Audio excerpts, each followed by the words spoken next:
Radhe Radhe, welcome back to my channel. তোমরা সবাই কেমন আছো? আশা করি সবাই ভালো আছো। তোমাদের আশীর্বাদে আমিও খুব খুব ভালো আছি।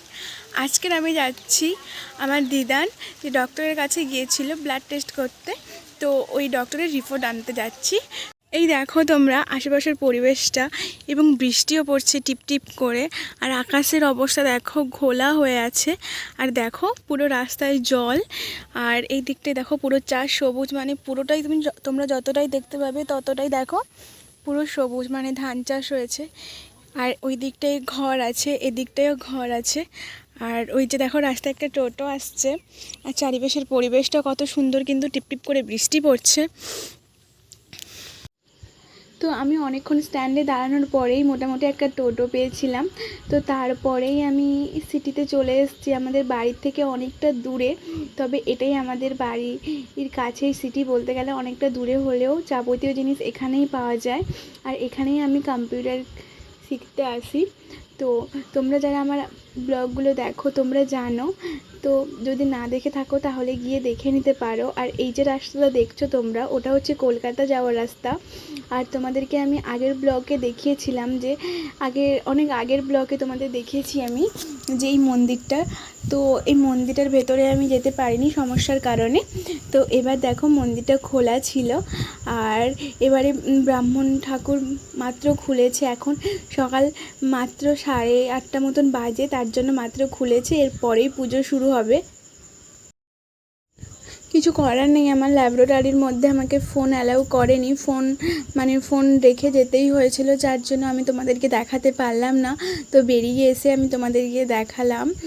আর এই যে দেখো তোমরা, আমি বাড়ি যাচ্ছি, আমাদের বাড়ি যাওয়ার রাস্তা, মানে গ্রামের রাস্তা, এদিকে মেন রোড, তার ওপরে গ্রামেরও রাস্তা। দেখো চারিপাশের পরিবেশটা কিভাবে, তো চারিপাশের পরিবেশ মানে পুরো সবুজে সবুজ। আর গ্রামে তো প্রায় গাছই থাকে, আর গাছ থাকাটা কি খারাপ বলো? গাছ থাকাটাই তো অনেক ভালো, কিন্তু আমরা কি করি, গাছ কেটে ফেলি। অবশ্যই না, গাছ কাটাটা কি উচিত?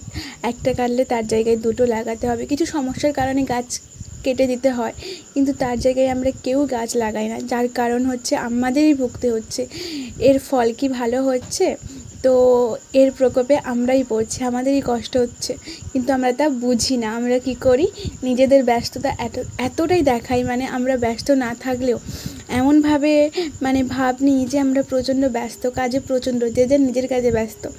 কিন্তু আমাদের গাছ লাগানো উচিত, গাছই আমাদের প্রাণ, গাছে প্রাণ না থাকলে আমরা নিজেরাই বাঁচতে পারবো না। তো আমাদেরকেও সতর্ক থাকতে হবে, এবং চারিপাশের পরিবেশটাকেও সুন্দর রাখতে হবে। আমাদের গ্রামের পরিবেশ খুব শান্ত। আর এই যে দেখো এখনও রাখি আছে, মানে আমি আজ গিয়েছিলাম, আজকের বুধবার, তবে দেখো তোমরা আজকের রাখি, আমাদের এখানে 7 দিন উৎসব পালন করা হয় গ্রামে। তো তোমরা দেখো এখনও রাখির আছে। তো তারপরে আমি বাড়ি আসার রাস্তায় তোমরা দেখো এখনও ছোটো ছোটো বোনগুলো রাখি বাঁধছে দাঁড় করিয়ে। এই দেখো ছোট্ট বোনগুলো দাঁড়িয়ে আছে রাখি বাঁধার জন্য। তো তোমরা দেখো খুব মিষ্টি মিষ্টি আমাকে বলছিল দাঁড়াতে। তো আমি এখন বাড়ি যাচ্ছি, আর অনেকটা দেরি হয়ে গেছে বৃষ্টির জন্য, রাস্তার অবস্থা খুবই খারাপ।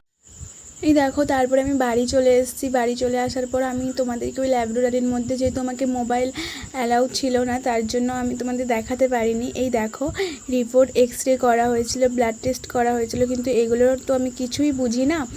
তো আমার দিদানের প্রচণ্ড হাঁটুর সমস্যা। তোমরা প্লিজ যদি ভালো ডাক্তারের খবর জানো আমাকে জানিও, তাহলে আমার দিদানের অনেকটাই সাহায্য হয়। উঠতে পারে না, বসতে পারে না, খুব কষ্ট হয়।